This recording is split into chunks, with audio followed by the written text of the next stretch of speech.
الحمد لله رب العالمين والصلاة والسلام على رسوله الأمين وعلى آله وصحبه أجمعين إلى يوم الدين أما بعد فأعوذ بالله من الشيطان الرجيم بسم الله الرحمن الرحيم ولله على الناس حج البيت من استطاع إليه سبيلا ومن كفر فإن الله غني عن العالمين وقد جاء عن النبي صلى الله عليه وسلم في تلبية لبيك اللهم لبيك لبيك لا شريك لك لبيك ان الحمد والنعمت لك والملک لا شریک لک۔ محترم ناظرین کرام، قابل احترام بزرگوں، نوجوان بھائیوں، آپ ماں اور بہنوں، السلام علیکم ورحمۃ اللہ وبرکاتہ۔ حج اور قربانی کے اس مخصوص پروگرام میں آپ کا خیر مقدم ہے۔ حج اسلام کا بنیادی ستون ہے، اسلام کا غیر معمولی فریضہ ہے، اور ہر وہ شخص جس کو اللہ رب العزت نے وسعت دی ہے مال کی اور وہاں تک پہنچنے کی، اس پر حج فرض ہے زندگی میں ایک بار ضرور۔ اسی طریقے سے عمرہ کی بھی غیر معمولی فضیلت ہے، گرچہ عمرہ سنت ہے لیکن اس کی بھی فضیلت غیر معمولی ہے۔ قربانی اسلام کی جان ہے۔ انبیاء کرام علیہم السلام نے اللہ کے راستے میں قربانیاں دیں۔ حضرت ابراہیم علیہ السلام کی قربانیاں اللہ تعالیٰ کو بہت پسند آئیں، اور ان میں سے بعض کو اللہ تعالیٰ نے امر کر دیا قیامت کے لیے۔ یہ وہ پیغام ہے، قربانی کا پیغام، جو ہم تمام کو یہ تعلیم دیتا ہے کہ ہمیں ہمیشہ اللہ رب العزت کے راستے میں قربانی کے لیے تیار رہنا چاہیے۔ جب صلاحیتوں کی قربانی دینے کا معاملہ ہو تو اس کے لیے تیار رہنا چاہیے، تو اسباب دینے کا مسئلہ ہو اس کے لیے تیار رہنا چاہیے، وقت دینے کا مسئلہ ہو اس کے لیے تیار رہنا چاہیے، اور جان عزیز اللہ تعالیٰ کے راستے میں دینے کا موقع آ جائے تو اس سے بھی پیچھے نہیں ہٹنا چاہیے۔ یہ حضرت ابراہیم علیہ السلام کی زندگی سے ہر امام کو ملتا ہے۔ نبی اکرم صلی اللہ علیہ وسلم خود جو حضرت ابراہیم علیہ السلام کی نسل سے ہیں، جو حضرت اسماعیل علیہ السلام کی نسل سے ہیں، نبی اکرم صلی اللہ علیہ وسلم اللہ تعالیٰ کے سچے اور پکے نبی، آپ صلی اللہ علیہ وسلم خاتم الانبیاء سید المرسلین ہیں، آپ کے بعد کوئی نبی آنے والا نہیں ہے۔ آپ صلی اللہ علیہ وسلم نے ہمارے لیے جو دین چھوڑا ہے وہ سارے مسائل کا حل ہے، اور رہتی دنیا تک اپنے اندر ساری چیزوں کی رہنمائی دیتا ہے۔ خود نبی اکرم صلی اللہ علیہ وسلم کی زندگی قربانیوں سے عبارت ہے۔ ہمارے لیے پیغام یہ ہے کہ حضرت ابراہیم علیہ السلام جو اللہ تعالیٰ کے برگزیدہ نبی تھے، ان کو جب قربانیاں اللہ تعالیٰ کے راستے میں دینی پڑی، نبی اکرم صلی اللہ علیہ وسلم جو اللہ تعالیٰ کے سب سے چہتے نبی، ان کو جب اللہ کے راستے میں قربانیاں دینی پڑیں تو ہم کو بھی اللہ تعالیٰ کے راستے میں قربانیاں دینی پڑیں گی۔ جنت کوئی آسان چیز نہیں ہے کہ ایسے ہی مل جائے اور اللہ تعالیٰ کی جنت ہمیں حاصل ہو جائے۔ محترم ناظرین کرام، قربانیاں انسان کو قریب کرتی ہیں اللہ تعالیٰ سے۔ فرمایا کہ سب سے زیادہ آزمائش جن کو ہوئی اور قربانیاں جن کو دینی پڑیں وہ انبیاء علیہ السلام تھے۔ اس کے بعد جو اللہ تعالیٰ کو محبوب ہوتے ہیں ان کو قربانیاں دینی پڑتی ہیں، اس کے بعد جو لوگ محبوب ہوتے ہیں ان کو قربانیاں دینی پڑتی ہیں۔ اللہ تعالیٰ نے ان کی آزمائش کی ہے، بندے مومن کی آزمائش ہوتی ہے، اس کو قربانیاں دینی پڑتی ہیں۔ دین اسلام کے لیے، اللہ تعالیٰ کی رضا کے لیے، جنت کے حصول کے لیے ہمیں قربانیاں دینی پڑتی ہیں۔ ہم جب بکرا ذبح کر رہے ہوں، ہم جب قربانی کر رہے ہوں، ہمارے پاس صرف بکرا کی قربانی ذہن میں نہیں ہونی چاہیے، اپنے اولاد کی قربانی اللہ تعالیٰ کی بارگاہ میں اس کا ذہن میں رہنا چاہیے، اور حضرت ابراہیم علیہ السلام کی سیرت ہمارے ذہن میں ہونی چاہیے، اور نبی اکرم صلی اللہ علیہ وسلم کی سیرت ہمارے ذہن میں ہونی چاہیے، اور آپ صلی اللہ علیہ وسلم کی قربانیاں بھی ہمارے ذہن میں ہونی چاہیے۔ آپ صلی اللہ علیہ وسلم نے قربانیاں کیوں دیں؟ تاکہ دین ہم تک پہنچ جائے۔ نبی اکرم صلی اللہ علیہ وسلم نے قربانیاں کیوں دیں؟ اللہ تعالیٰ کا حکم تھا۔ نبی اکرم صلی اللہ علیہ وسلم نے قربانیاں کیوں دیں؟ تاکہ اللہ رضا کا کلمہ بلند ہو جائے۔ محترم ناظرین کرام، ہم نبی اکرم صلی اللہ علیہ وسلم کی قربانیوں پر تھوڑی دیر تک آپ کے سامنے گفتگو کریں گے۔ نبی اکرم صلی اللہ علیہ وسلم اس دنیا میں تشریف لائے اور اللہ تعالیٰ کے دین کو انہوں نے آگے بڑھایا، تو آپ دیکھیں کہ ان کو طرح طرح سے ستایا گیا۔ یہ کون ہے؟ یہ اللہ تعالیٰ کے نبی ہیں۔ آپ کو رتبہ کیا ہے؟ آپ سے بہتر نہ کوئی پیدا ہوا، نہ ہے، نہ قیامت تک ہوگا۔ آپ اللہ تعالیٰ کے چہیتے نبی اور چہیتے بندے ہیں۔ آپ صلی اللہ علیہ وسلم کعبہ شریف میں نماز پڑھ رہے ہیں، ایک آدمی آتا ہے، وہ ایک چادر لے کر کے آپ کے گلے میں لپیٹ کر کے جھٹکا دیتا ہے اور کھینچتا ہے، اور ایسا لگتا ہے نعوذ باللہ کہ نبی اکرم صلی اللہ علیہ وسلم کا دم گھٹ جائے گا۔ ایک آدمی آتا ہے اور نبی اکرم صلی اللہ علیہ وسلم کو تکلیفیں پہنچاتا ہے، آپ کو گالیاں دیتا ہے۔ آپ صلی اللہ علیہ وسلم کعبہ شریف میں موجود ہیں اور آپ کے صحابہ کو تکلیف دی جا رہی ہے۔ آپ گزرتے ہیں راستے سے تو دیکھتے ہیں کسی کو مارا جا رہا ہے، کسی کو پیٹا جا رہا ہے، کسی کے پیر میں رسی باندھ کر کے گھسیٹا جا رہا ہے، کسی کو طرح طرح سے اذیت دی جا رہی ہے۔ آل یاسر کے خاندان کو طرح طرح سے ستایا گیا، لیکن نبی اکرم صلی اللہ علیہ وسلم وہاں سے گزرتے ہیں تو آپ کہتے ہیں صبرن آل یاسر موعدکم جنہ، آل یاسر تم صبر کرو، تمہارا ٹھکانہ جنت ہے۔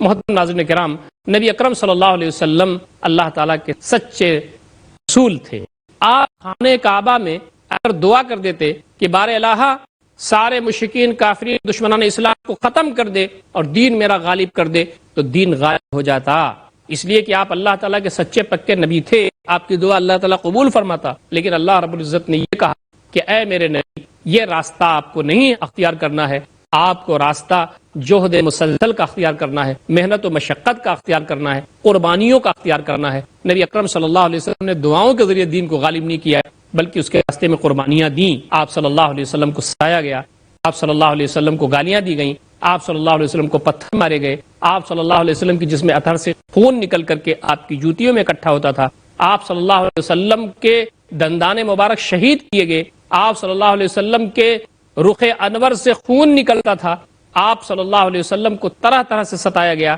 طرح طرح سے پریشان کیا گیا۔ ایک جہد مسلسل کی پوری داستان ہے۔ جب تک آپ مکہ کی سرزمین اور مدینہ کی سرزمین میں رہے، آپ کو چین سے بیٹھنے نہیں دیا گیا۔ حفت الجنت بالمکارہ وحفت النار بالشہوات، جنت کو گھیر دیا گیا ہے پریشانیوں سے، مصیبتوں سے، جہنم کو گھیر دیا گیا ہے خواہشات نفس سے۔ محترم ناظرین کرام، جب ہمارے نبی صلی اللہ علیہ وسلم، جن کے اگلے پچھلے سارے گناہ معاف تھے، جو معصوم عن الخطا تھے، آپ صلی اللہ علیہ وسلم کو جب اتنی قربانیاں دینی پڑ سکتی ہیں اللہ تعالیٰ کے راستے میں، اللہ تعالیٰ کے دین کے غلبے کے سلسلے میں، تو ہم اور آپ کہاں ہیں، کہاں کھڑے ہیں؟ جو گناہوں میں، سراپا گناہوں میں جو لت پت ہیں، جو گناہوں میں دائیں بائیں اوپر نیچے غرق ہیں گناہوں میں، ان کا کیا حال ہے؟ ان کو جنت حاصل کرنی ہوگی تو کتنی مشقت کرنی ہوگی، اس کا احساس ہم کو کرنا چاہیے۔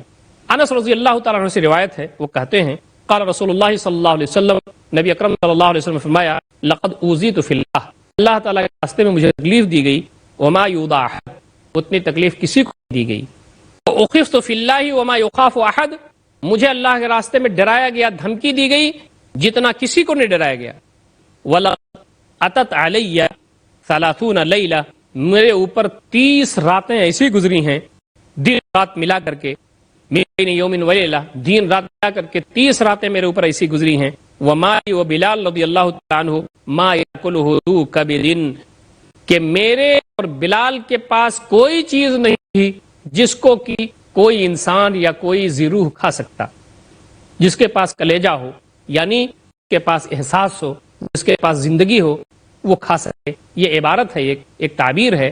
فرمایا کہ 30 راتیں اور 30 دن ہمارے پاس ایسے گزرے کہ ہمارے پاس کھانے کے لیے کچھ نہیں تھا۔ اللہ اکبر۔ الا ما یواری بلال، مگر یہ کہ بلال جو کوئی چیز چھپا اپا کے رکھ لیتے تھے، چند کھجور کے اور وہ، تو اس کے علاوہ کوئی چیز نہیں ہوتی تھی جس کو ہم کھائیں کھانے کے نام پر۔ یہ نبی اکرم صلی اللہ علیہ وسلم کو اللہ کے راستے میں تکلیف دی گئی، پریشان کیا گیا۔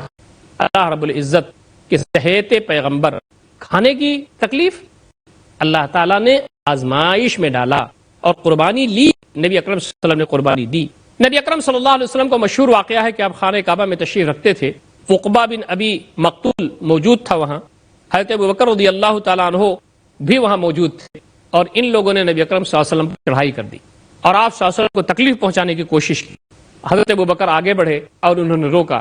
حضرت ابوبکر رضی اللہ تعالیٰ عنہ کا مشہور جملہ ہے، انہوں نے کہا اتقتلون رجلا، کیا تم ایسے شخص کو قتل کرنا چاہتے ہو، ان یقول ربی اللہ، جو اس بات کو کہتا ہے کہ میرا رب اللہ ہے، اللہ میرا رب ہے، جو اس چیز کی تعلیم دیتا ہے اور اس کے مطابق اپنی زندگی گزارتا ہے اور تمہیں بھی بتاتا ہے، اس شخص کو تم قتل کرنا چاہتے ہو؟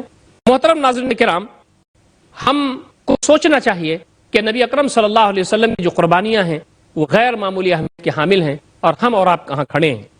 عبداللہ بن مسعود رضی اللہ تعالیٰ عنہ کی روایت ہے کہ نبی اکرم صلی اللہ علیہ وسلم ایک مرتبہ خانہ کعبہ میں نماز پڑھ رہے تھے، تو ابو جہل بھی وہاں موجود تھا، ملعون۔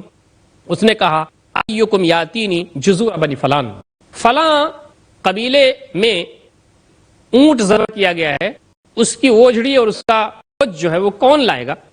فانطلق عقبہ بن ابی معیط، عقبہ بن ابی معیط اٹھا، وکان اشقاہم، سب سے بدبخت شخص تھا وہ، یہاں تک کہ وہ گیا اور اوجھ لے کر کے آ گیا، اور نبی اکرم صلی اللہ علیہ وسلم کے کندھے مبارک اور گردن مبارک پر اس نے لا کے ڈال دیا۔ نبی اکرم صلی اللہ علیہ وسلم سجدے میں ہیں اور آپ صلی اللہ علیہ وسلم سر اٹھا نہیں پا رہے ہیں، اور وہ بدبو کی چیز وہ آپ کے گردن پر لا کے رکھ دیا اس نے۔ حضرت فاطمہ رضی اللہ تعالیٰ عنہا کے بارے میں آتا ہے کہ ان کو اطلاع ہوئی، وہ بھاگتی ہوئی آئیں اور اس کو کسی طرح سے نبی اکرم صلی اللہ علیہ وسلم کے گردن سے انہوں نے ہٹایا۔ نبی اکرم صلی اللہ علیہ وسلم نے سجدے سے اپنا سر اطمینان کے ساتھ اٹھایا اور اس کے بعد اپنی نماز پوری کی۔ محترم ناظرین کرام، یہ کوئی معمولی بات کیا؟ نبی اکرم صلی اللہ علیہ وسلم جو سراپا رحمت تھے، وما ارسلناک الا رحمۃ للعالمین، نبی اکرم صلی اللہ علیہ وسلم ہم نے آپ کو سارے جہان کے لیے رحمت بنا کر کے بھیجا ہے۔ صلی اللہ علیہ وسلم سراپا رحمت تھے، لوگوں کے لیے خیر سوچنے والے تھے۔ آپ صلی اللہ علیہ وسلم فرماتے تھے کہ میری مثال اس شخص کی ہے جو لوگوں کی کمر پکڑ پکڑ کر کے جنت کی طرف لے جا رہا ہے، جہنم سے نکالنا چاہتا ہے، اور لوگ آگ میں کودنا چاہتے ہیں، اس میں جانا چاہتے ہیں، میں کمر پکڑ پکڑ کے ان کی نکال رہا ہوں۔ محترم ناظرین کرام، نبی اکرم صلی اللہ علیہ وسلم کی قربانیاں غیر معمولی اہمیت کی حامل ہیں۔ ابو جہل نے ایک مرتبہ نبی اکرم صلی اللہ علیہ وسلم کو صفا کے پاس تکلیف پہنچا دی اور آپ صلی اللہ علیہ وسلم کی شان میں گستاخی کی، تو اس وقت حضرت حمزہ رضی اللہ عنہ ایمان نہیں لائے تھے، وہ آئے اور ان کو یہ پتہ چلا کہ ابو جہل نے نبی اکرم صلی اللہ علیہ وسلم کو تکلیف پہنچائی ہے، تو اپنی کمان سے اس کا سر توڑ دیا اور اس کے بعد کہا کہ میں آج سے ایمان لاتا ہوں، اب کسی کو میرے سامنے آنا ہے تو آئے۔ تو نبی اکرم صلی اللہ علیہ وسلم کو جگہ جگہ تکلیفیں پہنچائی گئی اور آپ صلی اللہ علیہ وسلم نے دین اسلام کے راستے میں قربانیاں دیں۔ محترم ناظرین کرام، وقت ہو گیا ایک چھوٹے سے وقفے کا، انشاءاللہ وقفے کے بعد ہم پھر حاضر ہوں گے اور نبی اکرم صلی اللہ علیہ وسلم کی قربانی کے سلسلے میں مزید گفتگو کریں گے۔ السلام علیکم ورحمۃ اللہ وبرکاتہ۔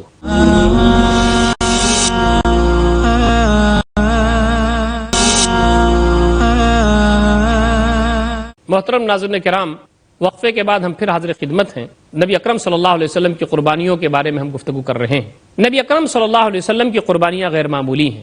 حج کے موقع پر تو قربانی ذبیحے کی ہوتی ہے اور پوری دنیا میں جو مسلمان ہیں وہ عید الاضحیٰ کے موقع پر قربانی کرتے ہیں، لیکن یہ قربانی ایک سمبل بن کر کے رہ گئی ہے، ایک علامت بن کر کے رہ گئی ہے، یہ ایک صرف رسم بن کر کے رہ گئی ہے، اور جو اس کے اندر روح ہے، اس کے اندر جو اسپرٹ ہے، اس کے اندر جو جذبہ ہے، ہم اس کو بھول چکے ہیں۔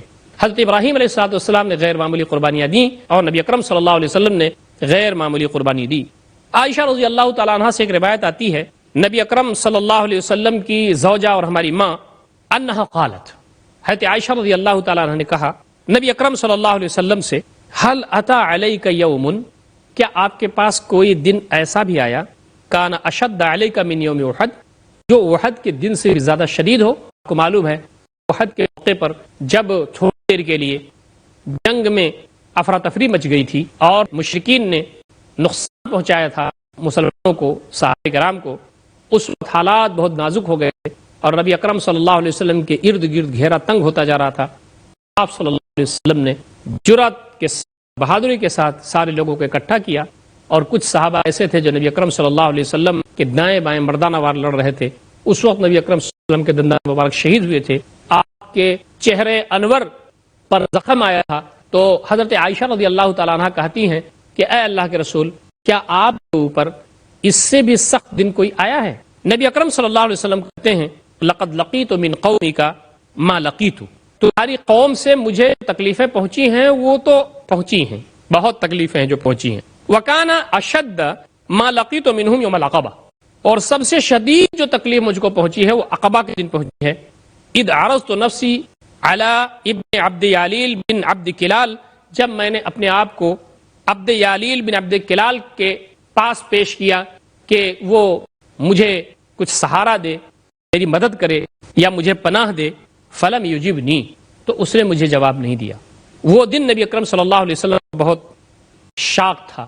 آپ صلی اللہ علیہ وسلم لوگوں کو دین پہنچانے گئے تھے اور لوگوں نے آپ پر پتھر کی بارش کی تھی۔ فانطلقت وانا مہموم، تو میں چلا اور میں کافی غمگین تھا۔ وانا مہموم علی وجہی، اور میں کافی غمگین تھا، کافی دل گرفتہ تھا۔ فلم استفق، مجھے کوئی چین نہیں آیا، مجھے کوئی آرام نہیں ملا۔ وانا بقرن ثعالب، قرن ثعالب ایک جگہ ہے، میں وہاں پر تھا۔ فرفعت راسی، میں نے اپنے سر کو اوپر اٹھا کر کے دیکھا۔ فاذا انا بسحابۃ قد اظلتنی، تو میں نے دیکھا کہ ایک بادل کا ٹکڑا ہے جس نے مجھے سایہ کر رکھا ہے۔ فاذا فیہا جبریل، اس میں جبریل موجود تھے اور انہوں نے کہا کہ پہاڑ کا فرشتہ موجود ہے، اللہ تعالیٰ نے پہاڑ کے فرشتے کو بھیجا ہے، آپ حکم دیجئے کہ یہ آبادی نے آپ کے ساتھ بڑا غلط سلوک کیا ہے، آپ ان کی عاقبت کے لیے وہاں گئے تھے، آپ ان کے فائدے کے لیے وہاں گئے تھے، اور انہوں نے آپ کی شان میں گستاخی کی اور آپ کو تکلیف پہنچایا اور آپ کو پتھر مارے، آپ کے جسم میں اتھر سے خون نکلا۔ آپ حکم دیجئے، یہ پہاڑ کا فرشتہ حاضر ہے، آبادی کو پیس کر کے رکھ دے گا، اور اس میں کوئی آدمی ایسا نہیں ہے جو باقی رہنے کے قابل ہو۔ سبوں نے آپ کے ساتھ نازیبا سلوک کیا ہے اور آپ کے ساتھ جو حرکت کی ہے، اس زمین پر زندہ رہنے کے لائق نہیں ہے۔ نبی اکرم صلی اللہ علیہ وسلم چونکہ سراپا رحمت تھے سارے کائنات کے لیے، آپ صلی اللہ علیہ وسلم نے فرمایا کہ نہیں، یہ معاملہ مت کرو، یہ ناسمجھ ہیں، ان کو سمجھ نہیں ہے کہ انہوں نے میرے ساتھ جو معاملہ کیا ہے۔ میں امید رکھتا ہوں کہ ان کی جو نسل آئے گی، ان کے بعد جو ان کی ضروریت ہوگی، وہ انشاءاللہ عزیز ایمان لائے گی۔ بخاری، مسلم اور نسائی میں یہ پورا واقعہ تفصیل کے ساتھ موجود ہے۔ نبی اکرم صلی اللہ علیہ وسلم طائف میں لے گئے تھے تو آپ کو معلوم ہے کہ وہاں پر اوباشوں کو، گنڈوں کو، بدماشوں کو آپ کے پیچھے لگا دیا گیا تھا۔ آپ صلی اللہ علیہ وسلم انہیں اللہ کی دعوت دے رہے تھے، اللہ تعالیٰ کی طرف بلا رہے تھے، جنت کی طرف بلا رہے تھے، اللہ کی رحمت کی طرف بلا رہے تھے، اور وہ لوگ آپ پر پتھر مار رہے تھے۔ پتھر آپ کے جسم پر لگتا تھا اور جسم کے مختلف حصوں سے خون نکلتا تھا، اور آپ صلی اللہ علیہ وسلم کے جسم سے خون نکل کر کے جوتیوں میں اکٹھا ہو رہا تھا۔ یہ قربانی نبی اکرم صلی اللہ علیہ وسلم کو اللہ تعالیٰ کے دین کے غلبے کے سلسلے دینی پڑی۔ حضرت ابو طالب کا جب انتقال ہو گیا تو مصیبتیں اور تیز ہو گئیں، اور یہی وہ سال ہے کہ جس میں آپ کی رفیق حیات ہماری ماں حضرت خدیجہ رضی اللہ تعالی عنہا کا بھی انتقال ہوا۔ اسی لیے اس سال کا نام عام الحزن پڑا۔ نبی اکرم صلی اللہ علیہ وسلم نے اس سال کا نام غم کا سال رکھا تھا، اس لیے کہ ایک طرف تو حضرت ابو طالب کا انتقال ہو گیا تھا جو آپ کے چچا تھے اور آپ کو بہت سپورٹ ملتا تھا ان سے، اور دوسری طرف آپ کی رفیق حیات ہماری ماں حضرت خدیجہ رضی اللہ تعالی عنہا کا بھی انتقال ہو گیا تھا۔ تو آپ بنو ثقیف کی طرف گئے، اور آپ کو معلوم ہے کہ بنو ثقیف کی طرف جب آپ گئے تو وہاں پر آپ کو تکلیف دی گئی، تو آپ نے کچھ لوگوں سے پناہ مانگی اور کچھ لوگوں سے مدد کی اپیل کی۔ تو ایک آدمی نے یہاں تک کہا عاجز اللہ ان یرسل غیرک، کیا اللہ رب العزت عاجز ہو گیا ہے، یا اب اس کے پاس اتنی سکت نہیں ہے کہ وہ کسی اور کو نبی بنائے، آپ ہی کو نبی بنانا تھا۔ آپ دیکھیں اس کا جو ٹون اور ٹیمپر ہے اس جملے کا، وہ غیر معمولی ہے۔ نبی اکرم صلی اللہ علیہ وسلم کی توہین، آپ صلی اللہ علیہ وسلم کی تذلیل ایسے اسلوب سے کی گئی کہ گویا کہ آپ ہی کو نبی بنانا تھا، کوئی نبی کے لیے نہیں تھا۔ نعوذ باللہ، طرح طرح سے نبی اکرم صلی اللہ علیہ وسلم کو جسمانی اذیت بھی دی گئی، ذہنی اذیت بھی دی گئی، لیکن آپ صلی اللہ علیہ وسلم نے دین اسلام کے لیے یہ قربانیاں دی۔ دو طرف صفیں لگائی گئیں، نوجوان اور باش رکھے گئے، اور جب نبی اکرم صلی اللہ علیہ وسلم ادھر سے گزرے تو پتھر کی بارش پر کی گئی اور نبی اکرم صلی اللہ علیہ وسلم لہو لہان ہو گئے۔ محترم ناظرین کرام، انس رضی اللہ تعالیٰ عنہ کی ایک مشہور روایت ہے، فرماتے ہیں نبی صلی اللہ علیہ وسلم کو صرف رباعیت ہو، نبی اکرم صلی اللہ علیہ وسلم کے دندان مبارک شہید کیے گئے یوم احد کے دن، وشج راسہ، اور نبی اکرم صلی اللہ علیہ وسلم کے سر میں زخم آیا، فجعل یسلب الدم عن وجهه، تو نبی اکرم صلی اللہ علیہ وسلم اپنے چہرے پر نور سے خون کو پوچھ رہے تھے، وہ یقول، اور وہ کہتے تھے، نبی اکرم صلی اللہ علیہ وسلم کا مشہور جملہ ہے کیف یصلح قوم، کیسے وہ قوم کامیاب ہوگی، شج نبیہم، جنہوں نے اپنے نبی کے سر کو توڑا، وکسروا رباعیتہ، اور اس کے دندان مبارک توڑے، وہو یدعوہم الی اللہ، درا حالے کہ نبی ان کو اللہ تعالیٰ کی طرف بلا رہا ہے۔ بخاری، مسلم اور ترمذی میں روایت موجود ہے۔ نبی اکرم صلی اللہ علیہ وسلم کے سر میں بھی زخم آیا اور آپ صلی اللہ علیہ وسلم کے دندان مبارک شہید ہوئے اور آپ کے چہرے پر زخم۔ محترم ناظرین کرام، یہ ساری روایتیں اس بات کو بتاتی ہیں کہ نبی اکرم صلی اللہ علیہ وسلم نے دین کے لیے، اسلام کے لیے، اس کے غلبے کے لیے اتنی بڑی قربانیاں دی ہیں۔ نبی اکرم صلی اللہ علیہ وسلم کو غزوہ خندق میں کیا کرنا پڑا؟ آپ صلی اللہ علیہ وسلم پر چڑھائی کی گئی، اور سارے جو قبیلے تھے اور سارے جو جماعتیں تھیں وہ سب یکا کر کے نبی اکرم صلی اللہ علیہ وسلم پر چڑھائی کرنے کے لیے آمادہ تھیں۔ نبی اکرم صلی اللہ علیہ وسلم خندق میں ہیں اور محنت کر رہے ہیں، مشقت کر رہے ہیں سارے لوگوں کے ساتھ، پتھر توڑنے میں، خندق کھودنے میں۔ آج تک پوری دنیا بانٹ ہے، ایسا سربراہ کسی نے نہیں دیکھا کہ نبی اکرم صلی اللہ علیہ وسلم جیسا سربراہ، کہ آپ سارے صحابہ کے ساتھ، بالکل عام صحابی جو کام کر رہا تھا نبی اکرم صلی اللہ علیہ وسلم بھی کام کر رہے تھے۔ ایک صحابی آئے، انہوں نے کہا اللہ کے رسول، میں اب کام نہیں کر سکتا، مجھے بہت بھوک لگی ہے، میں نے ایک پتھر باندھ لیا ہے تاکہ بھوک کو برداشت کر سکوں، لیکن اب بھوک برداشت نہیں ہو رہی ہے۔ نبی اکرم صلی اللہ علیہ وسلم نے کمال تحمل کے ساتھ سنا۔ اس کے بعد آپ صلی اللہ علیہ وسلم نے اپنی چادر مبارک اٹھائی، وہاں 2 پتھر بدھے ہوئے تھے۔ صحابی کہتے ہیں کہ اللہ کے رسول، اس سے بہتر انداز سے میں کام کرنے کے لیے تیار ہوں، میں مطمئن ہوں۔ نبی اکرم صلی اللہ علیہ وسلم کی یہ قربانیاں ہیں۔ آپ صلی اللہ علیہ وسلم کی قربانی ہجرت کے موقع پر بہت واضح ہو کر کے ہمارے سامنے آتی ہے۔ آپ بتائیے، وہ ہستی جس سے بہتر نہ کوئی پیدا ہوا، نہ ہے، نہ قیامت تک ہوگا۔ آپ صادق تھے، آپ امین تھے، آپ سے بہتر دنیا میں کوئی نہیں آیا۔ آپ مکہ کی سرزمین میں نبی ہونے سے پہلے کوئی انگلی رکھ کر کے آپ پر یہ نہیں کہہ سکا کہ آپ نے فلاں غلطی کی ہے۔ آپ کے پاس امانتیں لوگوں کی موجود تھیں، آپ کی کیا غلطی تھی؟ آپ کا کیا جرم تھا کہ آپ کے گھر کو لوگوں نے گھیر رکھا تھا؟ اور ایسا ویسا نہیں گھیرا تھا، جتنے بھی قبیلے کے بڑے سردار تھے، جتنے بھی قبیلے کے لوگ تھے اور جتنے قبیلے تھے، ان کا ایک ایک نمائندہ موجود تھا، اور ایسا نمائندہ جو تلوار چلائے ماہر ہو اور جو مضبوط اور جواں سال ہو، اس شخص کو نمائندگی کے طور پر دیا گیا تھا۔ ایک مرتبہ تلوار سے نعوذ باللہ محمد صلی اللہ علیہ وسلم طلع کریں اور ایک مرتبہ میں نبی اکرم صلی اللہ علیہ وسلم کا کام تمام ہو جائے، نعوذ باللہ۔